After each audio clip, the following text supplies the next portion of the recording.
சிம்மராசி. மக நட்சத்திரம், பூர நட்சத்திரம், அது இல்லாமல் உத்திர நட்சத்திரம். இந்த 3 நட்சத்திரமே கொஞ்சம் வலுவாக இருந்தது, கொஞ்சம் பயம் இருந்தது. ஹெல்த் ப்ராப்ளம், சின்ன சின்ன பிரச்சனைகள் இருந்தது. இப்போ ஹெல்த் ப்ராப்ளம்லாம் குறைஞ்சிச்சு.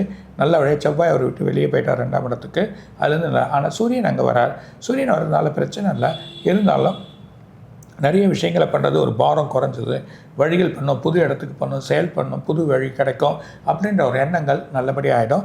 எந்த ஒரு வழி கால் வைக்கிறாங்களோ அந்த வழிக்கு நல்ல ஒரு பலன் கிடைக்கும். புது இடங்கள் வாங்கக்கூடிய நிலைமையில் வரும். இப்படி இல்லாமல் இன்னொன்று வழி போட்டு பண்ணலாம், வேறு வழியில் பிஸ்னஸ் பண்ணலாம் அப்படின்ற ஒரு புதிய எண்ணங்கள் ஏற்பட்டு அந்த தொழிலை எடுத்துன்னு வந்து செயல் பண்ணக்கூடிய நிலைமைகள் ஏற்பட்டுரும். இது இல்லாமல் இவங்க இடம் விற்காமல் இருக்குது, அந்த இடம் விற்றுரும். புது இடங்கள் வாங்கக்கூடிய நிலைமைகள் வரும். கல்வித்துறையில் இருக்கவங்களுக்கு மேன்மை கிடைக்கும். ப்ரொமோஷன் வரவங்களுக்கு ப்ரொமோஷன் எதிர்பார்க்காம கொடுக்கும். செவ்வாய் 2ஆம் இடத்துல உட்காந்துருக்கனால நிறைய வேலைகளை செய்வான், நிறைய மாற்றங்களை எடுத்துன்னு வந்துடுவான். அது இல்லாமல் இவங்க வெளியூருக்கு போகிறது, வெளிநாட்டுக்கு போகிறது, அங்கே போய் சம்பாதிக்கணும், அந்த இடத்துல வாங்கணும், அந்த இடத்துல பொருள் வாங்கினது இங்கே விற்கணும் அப்படின்ற ஒரு எண்ணங்கள் வரும். அதையும் அவங்க எடுத்து செய்யலாம்.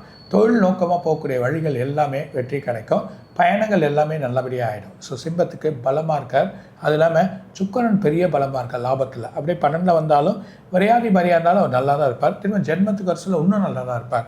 அதனால் குருவோட பார்வை இருக்கிறதுனால எந்த பயமும் வேணாம். நல்ல வழிகள் பண்ணலாம், தாராளமாக இருக்கலாம். சின்ன சின்ன வயிறு வலிகள், கால் சம்மந்தது, சூடு சம்மந்தப்பட்டது, சில உணவுகளை பழக்கங்களை கொஞ்சம் குறைச்சிட்டு வழி பண்ணாங்கன்னா நல்லா ஆகிடுது சிம்மராசிகள்.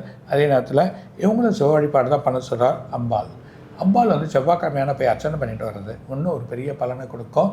எந்த ஒரு பிரச்சனையும் இல்லாமல் எல்லா வழிகளும் மாற்றங்கள் கிடச்சிடும் அப்படின்னு சொல்கிறார். குரு வழிபாடு தான் நல்ல